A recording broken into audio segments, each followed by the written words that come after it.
Hello दोस्तों, स्वागत है मेरे यूट्यूब चैनल पर। चलिए आज हम लोग क्लास 9 के गणित सब्जेक्ट का नवंबर मंथ का मासिक असेसमेंट का जो एग्जाम हो रहा है, मंथली मासिक मूल्यांकन, हम लोग उसके क्वेश्चन पेपर को सॉल्व करेंगे। ये सब्जेक्ट आपका क्या है? मैथ है, ठीक है। क्लास आपका 9 है। आपको पता है कि आपका पूर्णांक 40 का होने वाला है। समय आपको 2 घंटा दिया जाएगा। तो जितने भी क्वेश्चन है मैथ के, आपका मैं सब क्वेश्चन को अच्छे से सॉल्व करवाऊंगा। आप देखिए, बहुत ही अच्छा लगेगा, आपको समझ में आ जाएगा, ठीक है।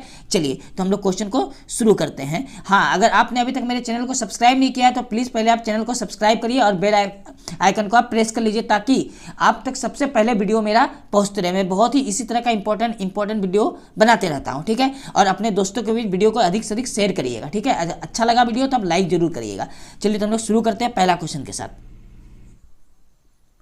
देखिए पहला क्वेश्चन, देखिए ये सेक्शन ए है, ठीक है। इसमें लिखा है निम्नलिखित बहुविकल्पीय प्रश्नों में से सही विकल्प का चयन करें। आपको सेक्शन ए में जितने भी प्रश्न हैं सब बहुविकल्पीय यानी ऑब्जेक्टिव टाइप के हैं। तो इनमें से आपको 4 ऑप्शन दिया रहेगा, आपको सही ऑप्शन पर टिक लगाना है, ठीक है। देखिए पहला प्रश्न है, पाई किस प्रकार की संख्या है? ऑप्शन ए में लिखा हुआ प्राकृतिक संख्या, ऑप्शन बी में है पूर्ण संख्या, ऑप्शन सी में है परिमेय संख्या और डी है इनमें से कोई नहीं, ठीक है। तो देखिए पाई जो होता है वो अपरिमेय संख्या होता है। पाई जो होता है वो क्या होता है? अपरिमेय संख्या होता है, ठीक है। अच्छा, अपरिमेय संख्या क्या है? जिसका पूर्ण रूप से भाग देने पर उसका मान ना निकले। जैसे जितना भी √2 इसका प्रॉपर नहीं निकलता है, √3 ये रूट वाला इसका वर्गमूल नहीं निकलता है, √5 ये क्या है? अपरिमेय संख्या है। तो पाई भी हम लोग का क्या आ जाएगा? अपरिमेय। लेकिन आपसे पूछे 22/7 किस प्रकार की संख्या, तो आप बोलिएगा 22/7 जो है वो परिमेय संख्या। देखिए पाई का मान क्या होता है? पाई का मान 22/7 होता है, ठीक है। तो पाई अपरिमेय संख्या, लेकिन पाई अपरिमेय संख्या, लेकिन 22/7 जो वो परिमेय संख्या है, ठीक है। तो जिसे भिन्न के रूप में लिखा जा सकता है उसे परिमेय संख्या कहते हैं, लेकिन पाई को अपरिमेय संख्या कहते हैं, ठीक है। तो हम लोग का आंसर क्या हो जाएगा? तो सही आंसर हो जाएगा ऑप्शन डी। चलिए क्वेश्चन नंबर 2 को देखिए। क्वेश्चन नंबर 2 में लिखा है 2 का पावर -3 का मान क्या होगा, ठीक है। तो देखिए मैं सॉल्व करके आपको बताता हूँ। 2 का पावर कितना है? -3, ठीक है, बराबर। अब जब माइनस को आपको प्लस करना तो ये उल्टा हो जाएगा, यानी 1 क्या हो जाएगा? 2/3। अब 1/2 का पावर 3 कितना होता है? 8, यानी आंसर क्या हो जाएगा? 1/8। तो सही आंसर हो जाएगा ऑप्शन सी, 1/8, ठीक है। चलिए हम लोग क्वेश्चन नंबर 3 को देखते हैं। देखिए हम लोग क्वेश्चन 3 को देखते हैं। क्वेश्चन 3 में लिखा हुआ है निम्न में से किस बहुपद का एक शून्यंक 2 है? आपको बताना है किस बहुपद का शून्यंक 2 होगा, ठीक है। तो देखिए हम लोग के पास ए नंबर ऑप्शन में दिया हुआ है x+2, अब बी नंबर में दिया हुआ है x-2, सी में दिया हुआ है 3x+2 और डी में दिया है 2x+3, ठीक है। तो आपका शून्यंक क्या है? 2 है। इसका मतलब x का वैल्यू कितना आया है? 2 आया है। अब 2 को बराबर के पहले लेके आइए तो क्या हो जाएगा? माइनस, बराबर क्या बचेगा? 0। देखिए ये वाला x-2 आपको किस ऑप्शन में दिख रहा? तो ऑप्शन नंबर बी में दिख रहा, यानी ऑप्शन बी हम लोग का क्या हो जाएगा? सही आंसर हो जाएगा। क्लियर है यहाँ तक? चलिए हम लोग प्रश्न 4 को देखते हैं। देखिए क्वेश्चन नंबर 4 में लिखा है यदि 2x² - 2x + 7 तो P2 का मान क्या होगा, ठीक है। तो ये P2 का मतलब क्या हुआ? इसका मतलब x का जगह में आपको 2 बैठाना है, ठीक है। तो सबसे पहले हम लोगों को समझना चाहें तो आप ऐसा करिए कि Px बराबर लिख लीजिए, जो क्वेश्चन दिया है 2x², Px मान लेंगे हम लोग, ठीक है। 2x² - 2x + 7, ठीक है। अब देखिए यहाँ पर जो x माना हुआ है, यहाँ आपको इस 2 का वैल्यू बैठाना है। तो यहाँ 2 बैठ गया, ठीक है, बराबर 2, और x का वैल्यू कितना बैठाना है? 2। समझ में आ रहा? अब देखिए ध्यान से समझ में आएगा। -2, x का मान कितना बैठाना है? 2। अच्छा, प्लस में कितना बच गया? 7। अब इसको सॉल्व करेंगे, ठीक है। तो बराबर, अच्छा 2 हुआ गुना 2 का स्क्वायर कितना हो जाएगा? 4, -2 दूनी 4 + 7, ठीक है। अब इसको हम लोग सॉल्व करेंगे तो 4 दूनी कितना हो गया? 8, -4 + 7। सबको सॉल्व करते हैं तो 8 से 4 गया तो कितना होगा? 4, 8 से 4 गया तो 4 और 7 जोड़ देंगे, है ना। 7×4 कितना हो गया? 11। 7×4 कितना हो गया? 11। तो आपका जो आंसर है वो कितना आ गया? 11 आ गया, ठीक है। चलिए तो हम लोग का P2 का मान 11 आ गया, ये आंसर है। तो हम लोग देखते हैं किस ऑप्शन में दिया हुआ है। ऑप्शन नंबर बी में दिया हुआ है, तो हम लोग का ऑप्शन बी में आपको टिक लगा लेना है। क्लियर है यहाँ तक? चलिए तो हम लोग क्वेश्चन नंबर 5 को देखते हैं। देखिए क्वेश्चन नंबर 5 में लिखा है कार्तीय तल में क्षैतिज रेखा को क्या कहते हैं ना। आपको कार्तीय तल के बारे में पता है? देखिए कार्तीय तल में बना के आपको समझाता हूँ। एक तो ऐसा रेखा होता है, ठीक है, और इसी रेखा के एकदम बीचों बीच काटता है एक ऐसा रेखा होता है। इस दोनों रेखा का नाम होता है। तो ये जो आपका जाके ये वाला है, इस रेखा को बोलते हैं हम लोग x अक्ष। क्या कहते हैं? x अक्ष। इस रेखा का नाम क्या है? x अक्ष नाम है, ठीक है। और इस रेखा का नाम है y अक्ष। क्या नाम होता है इसका, वाई अक्ष। आपको याद रख लेना, ये फिक्स होता है, ठीक है। तो अब बताइए कार्तीय तल में जो एक्स वाला रेखा है इसको हम लोग बोलते हैं क्षैतिज रेखा। एक्स वाला को क्या बोलते हैं, क्षैतिज, ठीक है। एक्स वाला क्या होता है, क्षैतिज, और जो वाई वाला होता है इसको बोलते हैं ऊर्ध्वाधर रेखा। वाई वाला को क्या बोलते हैं, ऊर्ध्वाधर रेखा। तो आपसे पूछा है क्षैतिज रेखा, तो बताइए क्षैतिज रेखा किस पे है, एक्स अक्ष पे, तो हम लोग का आंसर ए नंबर हो जाएगा, एक्स अक्ष, ठीक है। अगर आपका क्वेश्चन बदल के क्षैतिज की जगह ऊर्ध्वाधर रेखा आ जाए तो आपका आंसर क्या हो जाएगा, वाई अक्ष। बात समझ में आया, चलिए तो आप इसे समझ गए होंगे। तो हम लोग का सही आंसर हो जाएगा ऑप्शन ए, एक्स अक्ष। क्षैतिज रेखा पूछे तो एक्स अक्ष और ऊर्ध्वाधर रेखा पूछे तो वाई अक्ष, ठीक है। चलिए क्वेश्चन नंबर हम लोग 6 को देखते हैं। देखिए क्वेश्चन नंबर 6 में लिखा है मूल बिंदु का निर्देशांक क्या होता है। मूल बिंदु क्या है उसको समझते हैं। देखिए ये हम लोग का वाई अक्ष, ये एक्स अक्ष, अभी अभी बताए थे हम, ठीक है। वाई अक्ष और एक्स अक्ष इस तरह होता है ना, तो वाई अक्ष इसको एक्स अक्ष बोलते हैं। फिर से एक बार समझाने के लिए यहाँ लिख देते हैं, और इसको वाई अक्ष बोलते हैं, ठीक है। अब बताइए एक्स अक्ष और वाई अक्ष किस पॉइंट पे काटेगा, इस पॉइंट पे, ये वाला, ठीक है। तो जिस पॉइंट पे ये काटेगा इस पॉइंट को ही हम लोग क्या बोलते हैं, मूल बिंदु कहते हैं। और इसका वैल्यू होता है, इसी को क्या कहते हैं, मूल बिंदु कहते हैं, ठीक है। इसी को हम लोग क्या बोलते हैं, मूल बिंदु। मूल बिंदु आपको अच्छा से इसको समझ लेना है, ठीक। और इस मूल बिंदु का जो वैल्यू होता है वो 0 और 0 होता है, याद रखिएगा। मूल बिंदु का जो ये मान होगा जब यहाँ रहेगा तो क्या होगा, 0 और 0। तो हम लोग का आंसर हो जाएगा 0,0 यानी ऑप्शन नंबर डी, ये वाला। क्लियर है यहाँ तक। चलिए तो हम लोग क्वेश्चन नंबर 7 को देखते हैं। देखिए क्वेश्चन नंबर 7 में लिखा है यदि 2,5 रैखिक समीकरण 2x + y बराबर k का एक हल है तो k का मान ज्ञात कीजिए, ठीक है। तो आपको करना क्या है, ये कहीं ना कहीं x है, ये 2 क्या है x, और ये 5 क्या है y, ठीक है। ये x y का वैल्यू होगा, तो आपको x और y इस समीकरण में बैठा देना है, ठीक है। तो आपको समीकरण क्या दे रखा है, समीकरण दे रखा है 2x + y बराबर k, आपसे k का मान पूछा है। देखिए 2 × x का जगह में कितना बैठाना है 2, y की जगह में कितना बैठाना 5, बराबर कितना होगा k, 2 दूनी 4, 4 और 5 9, यानी k बराबर कितना आ गया 9। k बराबर कितना आ गया 9, तो हम लोग का 9 ये आंसर है। तो हम लोग देख लेते हैं कौन सा ऑप्शन है।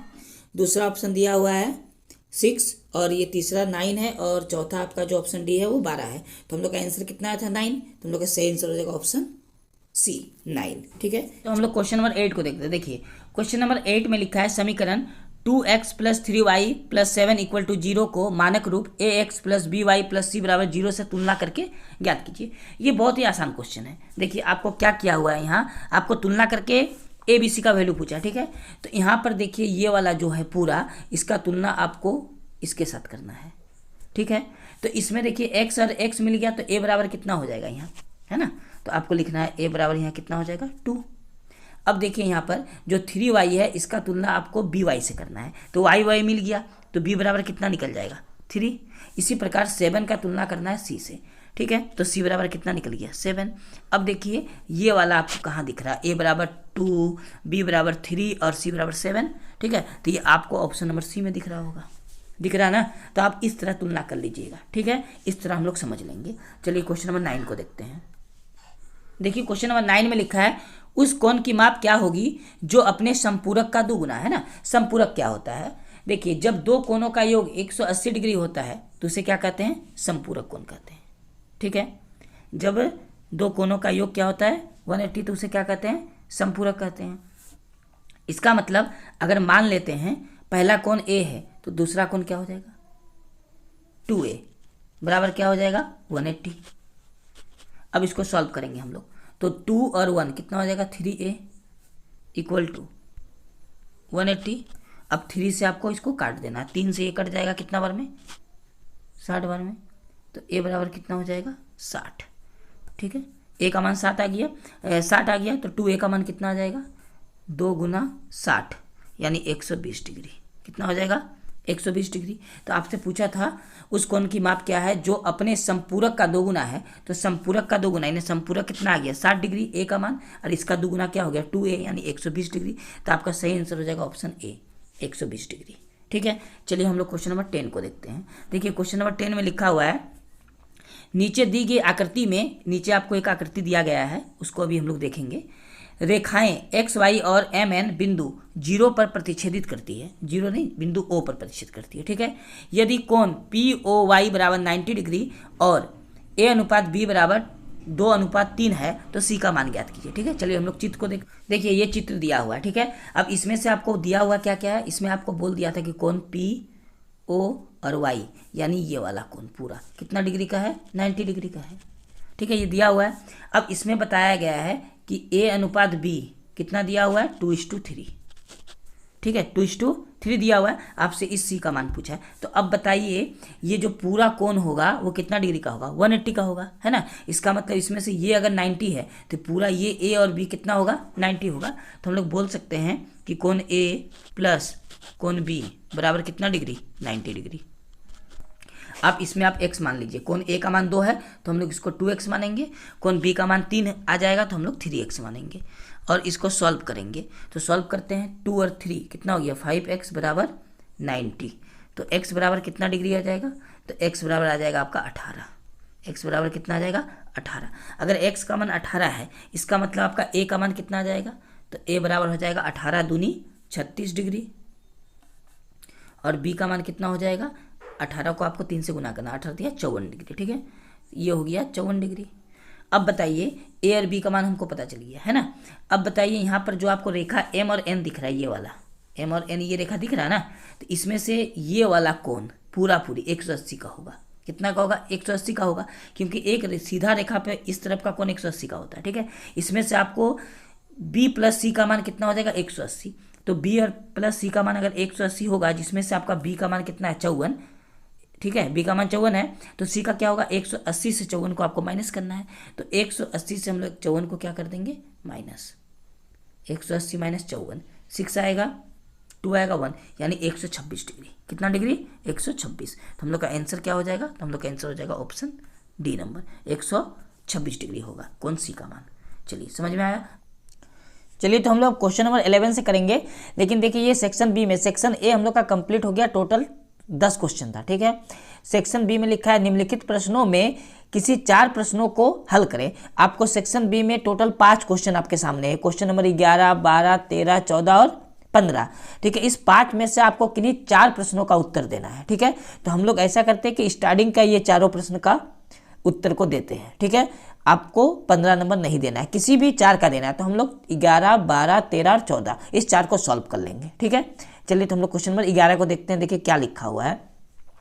क्वेश्चन नंबर 11 में लिखा है 3/5 तथा 4/5 के बीच 2 परमेय संख्या ज्ञात करें। आपको 2 ही परमेय संख्या पूछा है ना, तो इसको बनाने का सबसे अच्छा तरीका है, आप ध्यान से सुनिएगा, ठीक है। देखिए यहाँ पर आपको दिया हुआ क्या है, 3/5, ठीक है, तथा या और आप कुछ भी लिखिए, यहाँ कुछ फर्क नहीं पड़ेगा, 4/5। आपको क्या पूछा है, इसके बीच में 2 परमेय संख्या। अगर आपको इनके बीच का 2 गो परमेय संख्या पूछेगा और नीचे का हल बराबर होगा, नीचे का जो हल है वो बराबर होगा, तो आपको जितना भी परमेय संख्या पूछेगा उससे एक ज़्यादा से आप ऊपर नीचे गुना कर दीजिएगा दोनों को। यानी आपको 2 परमेय संख्या पूछा है तो आपको 3 से ऊपर भी और नीचे भी गुना कर देना। ये सबसे आसान तरीका है बनाने का, ठीक है।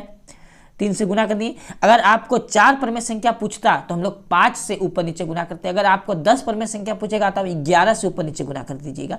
यानी जितना परमेय संख्या पूछेगा उससे एक ज़्यादा से गुना करना है।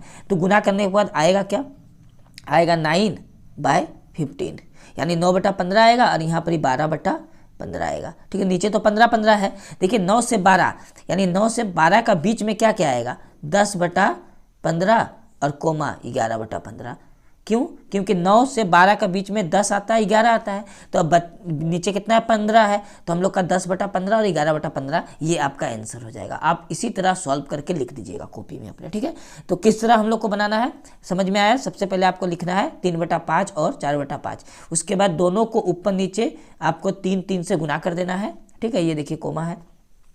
इसके बाद सॉल्व करके 9/15 और 12/15 आया, तो आपको लास्ट में अतः लिख के आंसर लिखना है 10/15 कोमा 11/15, ये आंसर हो जाएगा, ठीक है। आप नोट कर लीजिए। चलिए तो हम लोग क्वेश्चन नंबर 12 को देखते हैं। देखिए क्वेश्चन नंबर 12 में लिखा है 100 घात वाले द्विपद तथा 35 घात वाले त्रिपद का एक एक उदाहरण दीजिए। आपको घात कितना बनाना है, पहले 100, लेकिन ये द्विपद होना चाहिए और आपको फिर 35 घात लिखना है और त्रिपद होना चाहिए। ठीक है, तो हम लोग पहले 100 वाला को देख लेते हैं। तो देखिए आपको लिखना है सबसे पहले 100 घात वाले 100 घात वाले द्विपद। ठीक है, 100 घात वाले द्विपद। तो 100 घात वाले द्विपद क्या हो जाएगा, बराबर 100 घात होना चाहिए ना द्विपद में, तो आप लिख सकते हैं कुछ भी यहाँ लिख दीजिए ना 3, लेकिन पावर आपको 100 रखना है। ये पावर 100 है, ठीक है, और माइनस हम कर देते हैं 4। अच्छा द्विपद है तो ये देखिए द्विपद आ गया। ठीक है, 3x 100 पावर में, क्योंकि 100 घात बोला है, घात मतलब पावर होता है, -4। ठीक है, ये हो गया हम लोग का क्या, द्विपद। अब आपको 35 घात वाले त्रिपद लिखना है, तो आपको लिखना है यहाँ पर 35 घात, ये घात है, वाले त्रिपद। ठीक है, 35 घात वाले त्रिपद। तो देखिए 35 घात वाले त्रिपद क्या हो जाएगा, है ना। तो आप यहाँ पर लिखिए 2x, अच्छा x तो ले लिए हैं, y ले लेते हैं। ठीक है, 2y, अब पावर में आपको कितना लिखना है, 35। ये एक पद हो गया, आपको त्रिपद बोला है, आप कर दीजिए +y और -3। इस तरह हम लोग बना सकते हैं। ठीक है, तो आपको ये दोनों लिख लेना है। तो पहला हम लोग का 100 घात वाला द्विपद क्या हो गया, 3x का पावर 100 -4, और दूसरा 35 घात वाला त्रिपद क्या हो गया, 2y का पावर 35 + y -3। ठीक है, ये दोनों आपको लिख लेना है। चलिए तो हम लोग अब क्वेश्चन नंबर 13 को देखते हैं। क्वेश्चन नंबर 13 में लिखा है बहुपद 2x + 3 का शून्यंक क्या होगा। आपको शून्यंक ज्ञात करना है। तो जब कभी भी आपको शून्यंक ज्ञात करने बोलेगा तो आपको जो भी इक्वेशन दिया हुआ है इसको बराबर 0 मान लेना है। ठीक है, तो यहाँ पर दिया हुआ क्या है, 2x + 3, शून्यंक ज्ञात करने बोला है तो आप 0 मान लीजिए बराबर। ठीक है, 2x 3 को 0 की तरफ ले जाना है, ये 2x है तो क्या हो जाएगा -3। अब x का वैल्यू निकालना है तो 2 को आप -3 के बटा में लिख दीजिए, तो -3 बटा क्या हो गया 2, ये आंसर है। बहुत आसान था, आप इसे नोट कर लीजिए पहले वीडियो को रोक कर। उसके बाद हम लोग क्वेश्चन नंबर 14 को बनाएंगे। आपसे 4 ही क्वेश्चन पूछा था, तो हम लोग 14 बनाएंगे तो कंप्लीट हो जाएगा। ठीक है, चलिए देखिए क्वेश्चन नंबर 14, इसमें लिखा हुआ है यदि 2, 3 समीकरण 2x + 3y = k का एक हल है तो k का मान क्या होगा। ठीक है, आपको k का मान निकालना है। तो यहाँ पर x का जगह में आपको क्या बैठा देना है, 2, और y के जगह में हम लोग का क्या यहाँ दिया हुआ है 3, यानी x का मान हो गया 2 और y का मान हो गया 3। आप यहाँ बैठा दीजिए, k का मान निकल जाएगा। ठीक है, चलिए तो हम लोग सॉल्व करते हैं, कैसे होगा। तो सबसे पहले आपको लिखना है इक्वेशन 2x + 3y = k।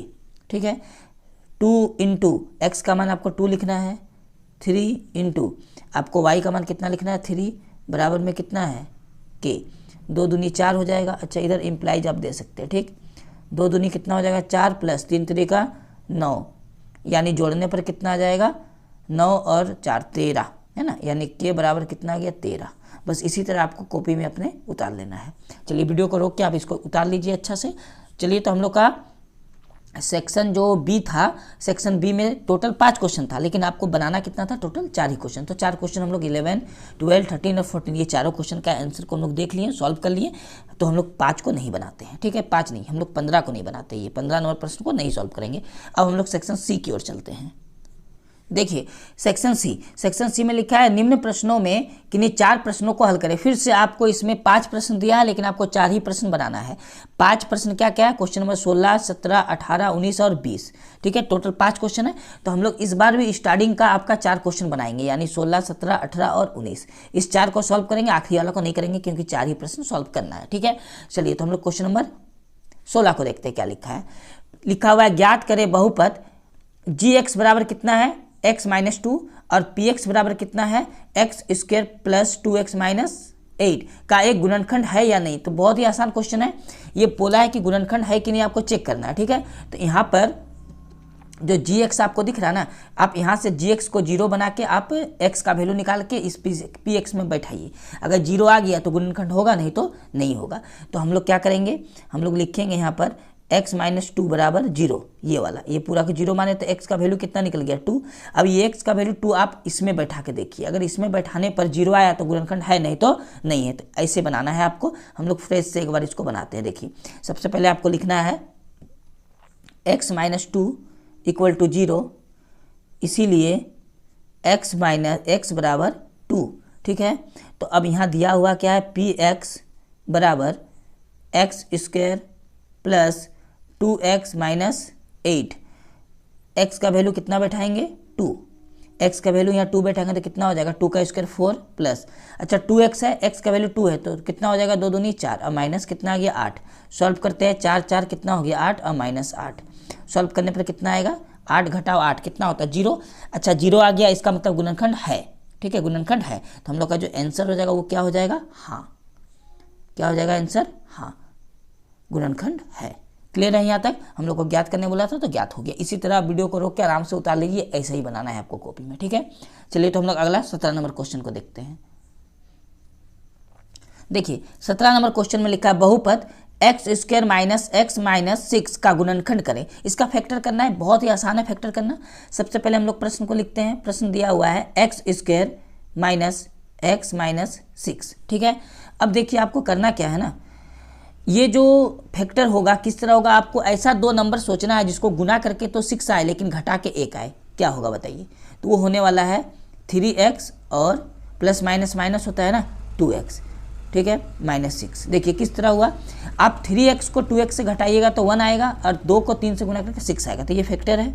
हम लोग इसमें से कॉमन क्या ले लेंगे x, अगर x कॉमन आता है तो x माइनस 3 बचेगा और यहाँ से प्लस 2 कॉमन आ जाएगा तो यहाँ बचेगा x माइनस 3, ठीक है। अब चलिए यहाँ पर हम लोग का कॉमन आ जाएगा x माइनस 3, क्या कॉमन आ जाएगा x माइनस 3 और यहाँ से आ जाएगा x प्लस 2 बचा हुआ है। ये हम लोग का एक आंसर होगा, ठीक है। आपको क्या करने बोला था, गुणनखंड, तो ये गुणनखंड है, आप एकदम इसी तरह उतार लीजिए, ठीक है। चलिए तो हम लोग क्वेश्चन नंबर 18 को देखते हैं। देखिए तो हम लोग क्वेश्चन नंबर 18 को बनाते हैं। क्वेश्चन नंबर 18 में लिखा है 2 चर वाले रैखिक समीकरण 2x प्लस वाई बराबर 6 का 3 हल ज्ञात करें। इसका 3 हल ज्ञात करना है, ठीक है।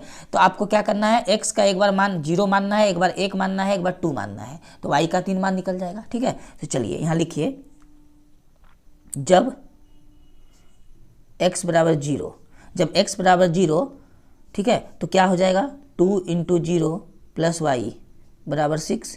हम लोग सॉल्व करेंगे तो 2 0 से गुना होकर क्या हो जाएगा 2 हो जाएगा, तो y बराबर कितना आ गया 6, एक वैल्यू ये निकल गया, ठीक है। अब हम लोग लिखेंगे जब x बराबर कितना मान लेंगे अब 1, जब x का मान 1 बैठाएंगे तो हम लोग का क्या आ जाएगा, इस समीकरण में बैठाने पर 2x यानी 2 आ जाएगा प्लस y बराबर 6। आप इसको जब घटाइएगा इम्प्लाइज है तो y बराबर कितना आ जाएगा 4, ठीक है। 3 वैल्यू बोला ना और एक वैल्यू बैठा लेते हैं। जब ये अपना मन से लेना, एक बार 1 एक बार 2 एक बार 0 है ना। जब x बराबर 2, इस बार 2 मान लेते हैं तो 2 दूनी कितना हो जाएगा, इस समीकरण में बैठाएंगे तो 4 प्लस y बराबर कितना है 6, तो y का मान कितना आ गया, y का मान आ जाएगा आपका 2, क्योंकि 4 से उधर जाएगा तो 6 से घटेगा तो 2 आएगा, ठीक है। तो देखिए आपको क्या क्या आंसर मिला, तो हम यहाँ आपको समझाते हैं अच्छा से। सबसे पहले हम लोग x का मान क्या लिए थे 0, ठीक है, तो y का मान कितना आया 6 आया ये। इसके बाद हम लोग x का मान क्या लिए थे 1, तो y का मान कितना आया 4। इसके बाद हम लोग x का मान क्या लिए थे 2, तो y का मान कितना आया 2। तो ये आपके सामने टोटल इसका 3 आंसर आ गया, किसका, x का 3 और y का 3, ये तीनों आपको लिख लेना है। बात समझ में? अब लिखना किस तरह है, तो आपको लिखना है x बराबर 0 0 1 2 और y बराबर क्या आ जाएगा 6 4 और 2। बात समझ में है? सबसे पहले आपको x बराबर लिखना क्या है 0, फिर x बराबर क्या लिखना है 1 और x बराबर 2। ये x का 3 वैल्यू आया, y का वैल्यू क्या आया 6 4 और 2। चलिए आप लिख लीजिए, क्लियर है यहाँ तक। चलिए हम लोग क्वेश्चन नंबर 19 को देखते हैं। देखिए क्वेश्चन नंबर 19 में लिखा है सिद्ध करें कि त्रिभुज के तीनों कोनों का योग 180 डिग्री होता है, ठीक है। आपको इसको क्या करना है, प्रूव करना है कि जो त्रिभुज होता है उसका तीनों कोनों का योग क्या होता है 180 डिग्री होता है। तो देखिए ये थोड़ा बड़ा बनेगा और ये स्क्रीन पे अटेगा नहीं, तो हम इसको कॉपी में बना के आपको दिखाते हैं, ठीक है।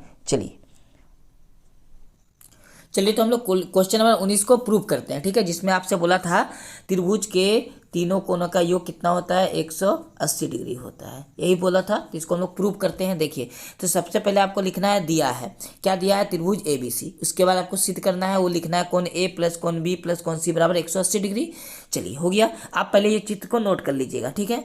अब आगे देखते हैं, आपको रचना से हम लोग देखेंगे। चित्र आपने नोट कर लिया होगा, आपको चित्र को नोट कर लेना है। देखिए रचना, तो रचना में आपको लिखना है बिंदु A से गुजरती हुई BC के समांतर रेखा PQ खींचे। ये रेखा जो PQ है ना, ये A से गुजर रहा है और ये BC के समांतर है, ठीक है, BC के समांतर है। आगे देखिए उत्पत्ति, अब यहाँ से हम लोग का सॉल्व होगा। तो सबसे पहले यहाँ लिखा हुआ है PQ समांतर है BC के, ये कहाँ से है, रचना से। उसके बाद एंगल PAB बराबर है किसके, एंगल ABC के, ये एकांतर अंत कोण से आया। और एंगल QAC भी बराबर है एंगल ACB के, ये भी एकांतर अंत कोण से आया। तो हम लोग देख लेते हैं किस तरह आया चित्र से। देखिए आपको चित्र दिख रहे हैं, हम लोग देखिए समझते हैं। सबसे पहले ये जो कोण है ना, इस कोण के बराबर होगा, क्योंकि ये रेखा और ये रेखा समांतर है। जब दो रेखा इस तरह समांतर और एक तिरछा रेखा हो तो ये कोण आपस में बराबर होता है एकांतर अंत कोण से। इसी प्रकार ये कोण इस कोण के बराबर होगा, इसी चीज को वहाँ लिखा गया है। देखिए ये कोण आपका इस कोण के बराबर होगा, ठीक है। ये एकांतर अंत कोण का नियम से आता है, ठीक है। चलिए तो वापस हम लोग आते हैं, यहाँ देखिए इसीलिए ये दोनों क्या आ गया, आपका बराबर आ गया, ये और ये। अब चूंकि हम जानते हैं कि एक रैखिक युग्म जो होता है वो 180 डिग्री का होता है, तो कोण PAB प्लस कोण A और प्लस कोण QAC बराबर 180 डिग्री। तो ये जो तीनों कोण लिखा गया कहाँ से आया, चित्र के माध्यम से हम लोग देख लेते हैं एक बार। देखिए यहाँ पर हम नीचे क्या लिखा था, PAB ये कोण, उसके बाद कोण A लिखा था, उसके बाद कोण QAC लिखा था, यानी ये कोण। तो इस तीनों कोण को जोड़ेंगे तो ये पूरा आएगा जो 180 डिग्री का होता है, ठीक है। चलिए आगे देखते हैं हम लोग। अब ये आ गया 180 डिग्री। अब चूंकि PAB किसके बराबर है, ABC के, कहाँ से आया, देखिए यहाँ से आया, आपको दिख रहा होगा ये वाला PAB बराबर किसके, AC के, ठीक है। AB के बराबर है, AC के नहीं, ठीक है, AB के बराबर है। तो आगे हम लोग इसी को चेंज करके यहाँ लिखे हैं, ठीक है। अब देखिए कोण A का कोण A उतर गया।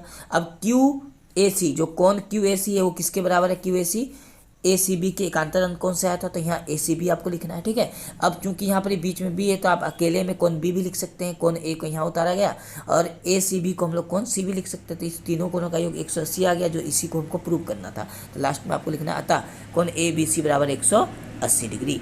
प्रूफ हो गया। आप वीडियो को आराम से रोक के नोट कर लीजिए, ठीक है। चलिए तो हम लोग सेक्शन डी को सॉल्व करते हैं। सेक्शन डी में लिखा है निम्न प्रश्नों में किसी दो प्रश्नों को हल करें। इस बार आपको टोटल 3 प्रश्न दिया हुआ है, आपको 2 प्रश्न को सॉल्व करना है। तो हम लोग ऐसा करेंगे कि प्रश्न संख्या 21 और 22 को सॉल्व कर लेंगे। इसके बाद एक क्वेश्चन और है 23 नंबर, उसको भी मैं दिखा दूंगा आपको, ठीक है। तो देखिए सबसे पहले हम लोग क्वेश्चन नंबर 21 को देखते हैं।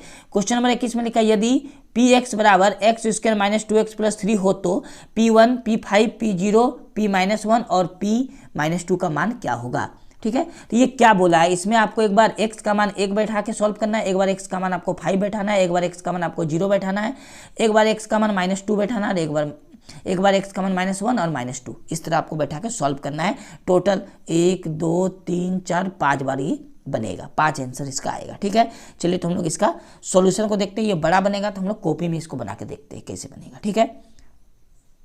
देखिए तो क्वेश्चन नंबर 21 का हम लोग सॉल्यूशन को देखेंगे। तो सबसे पहले देखिए इक्वेशन आपका दिया हुआ था क्वेश्चन में, Px बराबर x² माइनस 2x प्लस 3। आपको x का मान एक बार क्या लेना है 1, तो आप x की जगह में 1 बैठाइए तो क्या हो जाएगा 1² माइनस 2 इंटू 1 प्लस 3, ठीक है। 1 का स्क्वायर क्या हो जाएगा 1, और 2 को 1 से गुना करेंगे तो 2 आएगा और 3 सॉल्व करेंगे। देखिए 1 और 3 कितना हुआ 4 और घटाओ 2 तो कितना आ जाएगा 2, ये आंसर आ गया, ठीक है। चलिए एक बार आपको x का मान कितना बैठाना था 1, क्योंकि P1 निकालना था। अब हम लोग x का मान 5 बैठाएंगे क्योंकि P5 निकालना है, ठीक है। तो देखिए जब हम लोग x की जगह में यहाँ पर 5 बैठाएंगे तो Px माना हुआ था तो P5 हो जाएगा। अच्छा यहाँ x² की जगह में हो जाएगा 5 का स्क्वायर माइनस 2 इंटू 5 हो जाएगा प्लस 3, 5 का स्क्वायर कितना आ जाएगा 25 यानी 25 आया।